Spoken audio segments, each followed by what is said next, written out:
All right, y'all. This will be a good one. Biden secretary versus Trump's new secretary, y'all. We gonna get into it. Okay, because if I ain't sick of some people, I am sick of this one and Miss Pelosi. Them the two I'm really sick of. This is coming straight from Jessica's Santa's page, y'all. Smart reporter triggers Karine Jean-Pierre into complete meltdown. Y'all, I told you I want to learn about Trump's new secretary. So, y'all, this is just the beginning right here for you girls. So let's just see what triggers this thing right here. She is known for lies, and more lies. She even had the audacity to try to cover up and tell the American people that we didn't hear Biden sit his salty tail in that White House, got a hold of his device just to call Trump supporters garbage. She tried to clean that up and tell us what we heard and what we seen with our own eyes. I'm sick of her, and I'm so glad we ain't got to see her come January 20th. Get your stuff out of there. Let's get into it, y'all. Sick of this lady. Let's go. So you had said on Outburst 1 that the president would not consider a commutation of his sentence. Yeah, you're saying that still stands? Okay, great. Yeah. And then I heard you earlier in the briefing talking about the pandemic's role in the outcome of this election. And it sounds like that is being looked at internally as potentially one of the causes of this outcome. But Richie Torres, the congressman, tweeted, Donald Trump has no greater friend than the far left, which has managed to alienate historic numbers of Latinos, blacks, Asians, and Jews from the Democratic Party with absurdities like defund the police or from the river to the sea or Latinx. Is the administration, the campaign, the Democratic Party looking at the pandemic as the cause rather than, is that easier than looking in the mirror? So look, let's step back here. I think I've been, and the president and the vice president has been pretty clear in understanding that the American people have spoken and respecting that. I think we have tried to be incredibly respectful of what happened 2 nights ago. And we're going to continue to do that. And I'm not going to speak to every person in the Democratic Party who has an opinion or a thought. I'm just not. It is not something that I'm going to do. I talked about the political toll on incumbent parties around the world as a data point, right? As something that we have seen pretty consistently with G7 allies in this time. And obviously, one of the things that occurred was the pandemic. It did. It caused disruption. It caused the supply chain to be disrupted and caused the economy to be turned upside down.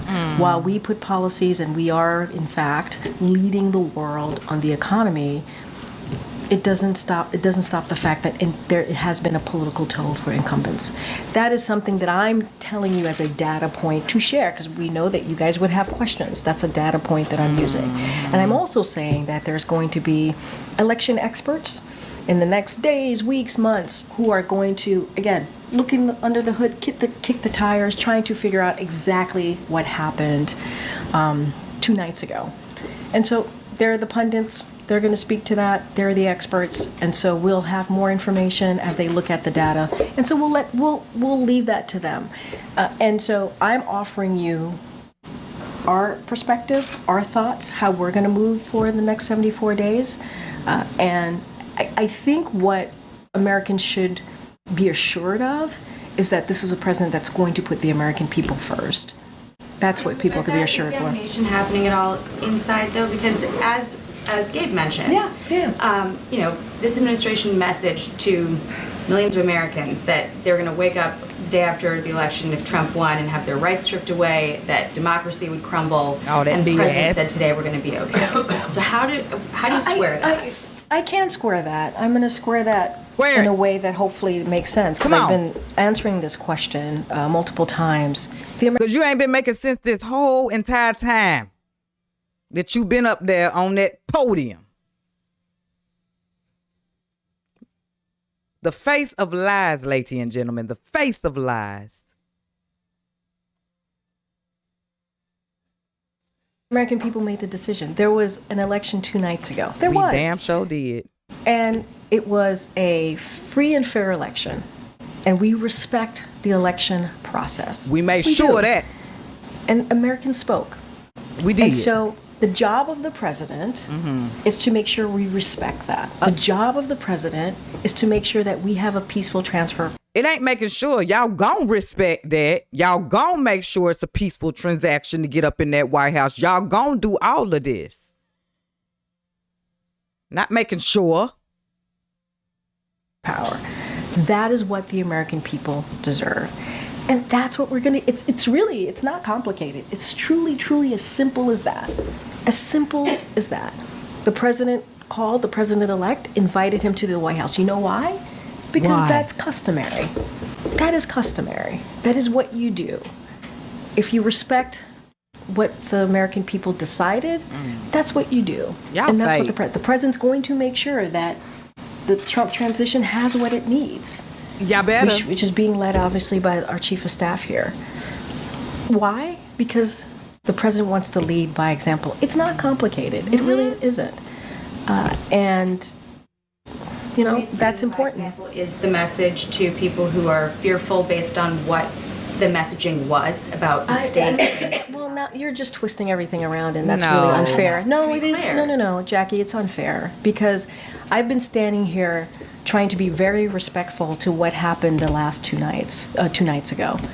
Being respectful. I've been standing here saying that we respect the decision that the American people made. I've been standing here and saying that the president's going to put the American people first. I've been standing here talking about how the president's going to make sure that they get what they deserve, which is a peaceful transfer of power. I do not appreciate having my words twisted. Here she go, That closing that I book, am getting ready to get the very hell on, clear, like she do. Very clear about what the president wants to do and the vice president. We want to make sure that we deliver for the American people. They deserve a peaceful transfer of power, and that's what you're going to see. Thanks, everybody. Open your book back. Open it up right now. There she go. Scatter and run. That's what they do. That's what they do. Y'all wanted this for another 4 years? Somebody who close their book and keep running? If you don't open that goddamn book back up right now and sit your right there and take this chew out. Everybody. What does the president think about young people in America saying things like, we are all Hamas and long live Hamas? Okay, I will say, look, this is a president that has been, since he's been in office, and the reason why he ran has been very clear about what he witnessed in Charlottesville. Let's not forget what we saw, the anti-Semitism, the bigotry, the hate that we saw in the street of Charlottesville, which, as I just stated, was one of the reasons that he decided to run. And no president has taken more action to combat anti-Semitism than this president. And so, in our national strategy, we made clear that when Jews are targeted because of their beliefs, because of their identity, or when Israel is singled out because of anti-Jewish hatred, that is anti-Semitism, and that is completely unacceptable. I do have to ask you about a different topic. Oh, Come on. Why is President Biden saying that his uncle Bozie was eaten by cannibals? so I answered this question yesterday. Clean it up. I believe I've seen some clips on your network about me answering this question. I don't have much to say beyond what I said to some of your colleagues. Look, I was there. I think you traveled with us too to Pennsylvania. I'm not sure if you were there at the memorial in Scranton. The president had a emotional and I think a symbolic moment. He had an opportunity as president to honor his uncle's service in uniform. He had an opportunity to be there as president to speak to the bravery of his uncle, and not just his uncle, but many U.S. service members that put their lives on the line on behalf of his country. Answer the so his uncle, question. who lost his life when the military aircraft he was on crashed in the Pacific after taking off near New Guinea. The president highlighted his uncle's story as he made the case for honoring our sacred commitment to equip those we send to war and take care of them and their families when they come home. And as he iterated, the last thing American veterans are, or the last thing Americans should be called, are suckers and losers. And that is, those types of words should not come from a commander-in-chief, as we have in the past. And we should actually be lifting up our American veterans and honoring them. And that's what you saw from this president. And I agree, Second Lieutenant Ambrose J. Finnegan was a war hero. But the Pentagon says, for unknown reasons, the plane was forced to ditch in the ocean. Both engines failed at low altitude. Why is President Biden saying he was shot down? There's no evidence of that. And why is he saying that his uncle was eaten by cannibals? That is a bad way to go. Answer the Lost his question. life. It's not. Look, I'm not. We should not make jokes about It's this. not. Wait, Nobody's President making Biden no said joke, his girl. uncle You was didn't eaten answer by the cannibals. question. your last line is it's for a laugh. It's for a funny statement. That's what she do. That's why I can't stand her, because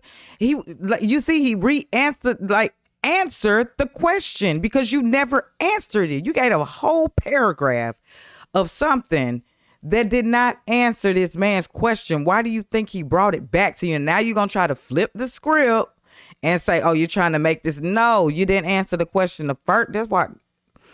How many more days? She said 74. Hurry up. I can't take this lady no more, y'all. But yet I react to her. Ooh. Statement, and he takes this very seriously. His uncle, who served and protected this country, lost his life serving, and that should matter. You have a president that lifts up our U.S. troops, our American veterans, every day, who thinks about them, who actually thinks they're all heroes, and they are. And you have a former president who disrespects that, who doesn't honor that. Said it as president, suckers or losers. That's what he said. Don't you dare. But Don't you dare. Don't you dare do that. Don't you. And take the former off now, because he's your president of the United States of America. That's what they do. That pointing finger crap. All that got y'all what? This is the reason why y'all got the L now. I think you're missing the point. The point is you have are. a president that lifts up American veterans, who lifts up our U.S. service members. And that's what matters. He understands how critical and how important it is to be commander-in-chief. I'm going to move on. Go ahead. I bet you Does the is. support the UAW's efforts to unionize this Volkswagen plant in Tennessee? Has he been involved at all or in touch with Sean Fang? So I'm going to let, obviously, the union speak for themselves. I'm not going to comment on what's currently happening. You hear the president more say of this this. we He got was going on? he I'm was in sorry, Pittsburgh. y'all. Boom, boom. I can't take her. Situation that's happening. I'm just not going to speak to it. I'm going to let them let the union deal. Okay, Kate. Karine, I know you alluded to this, and you said that you didn't want to speculate, but we're not asking for speculation. We're asking for an official response. And given that U.S. taxpayers give more than $3 billion each year for military defense systems to Israel, shouldn't Americans have a response from this administration more than 12 hours after this attack? I appreciate the question, and I understand the importance of the American people, who, you are correct, they are taxpayers. And I want to be incredibly mindful here, and I understand the interest here. And I am going to continue to say, I'm not going to speak to this or speculate about the reports out there. That's not going to change, and just going to be super mindful. So last week, the president warned Iran. He said, don't, when he was asked his message to Iran about retaliation. They did it anyway. He urged Israel to show restraint, and Israel, according to the reporting, has retaliated. Does the U.S. have any leverage in the region? I know this is not going to be satisfying. I'm not going to speak to Answer that. I'm any not of the gonna reports answer out that. there. Ain't nothing I'm just not to going to do answer that. that. Not going to speculate. I will say, and you've heard this from my NSC colleagues, and you've heard this from many of us here at the White House. The president and the prime minister have a long-standing relationship that goes decades. decades. And because of that long-standing relationship, they are able to speak very honestly with each other and have difficult conversations when it's necessary. That is the type of friendship that they have. I'm just not going to speak to any of the just not gonna events do nothing. that's been reported. Where your brown book Justin. at? Thanks, Karine. I appreciate you aren't ready to speak to it right now, but I don't think we're expecting to hear from you guys again until Tuesday. Can you make some sort of commitment to, brief on this for the middle of next week? Look, what I will say is that I don't have any schedule to announce or anything to share about, speaking on the reports that are out there or making a comment. I wouldn't expect anything further beyond today. But again, want to be super mindful. Not going to speak to this. Not going to give comments. No, I understand, but it's hard for me to say to you before Monday. That is, I don't have anything in the docket. I don't have any schedule to speak to. Get your brown book and go. At this moment, at this time, I just can't speculate or speak to any of the reports that are being, any of the reporting from the event overnight. Oh, thank you, Jesus. That is over with, y'all. Why make my blood pressure go up like that watching her? Get your brown book, shut it, and run off the stage like you do. I'm sick of her, y'all. I'm sick of that thing right there. Sick of that thing. I am so glad we ain't got to deal with another 4 years of that thing in there. We get something refreshing that can come out and speak when it is time to speak and be direct and give us the people what we want to hear and not running around like she got dang do. I'm sick of her and her lies. I'm sick of it. Or trying to clean up something. Then don't even want to clean up. Then when the tough get to going, you want to close that little brown book you got and go storming off stage. That's what we really wanted for another 4 years. Y'all crazy. Y'all are crazy. Ooh. Oh, she made my, I don't know why I do it to myself between her and Pelosi, y'all. Them two. I'm so glad we ain't got to deal with these things. All right, y'all. Let me calm my blood pressure down. Let me calm my blood pressure down because she done made it go up. Oh. All right, y'all. Until the next reaction. Y'all be safe out there. I'm out.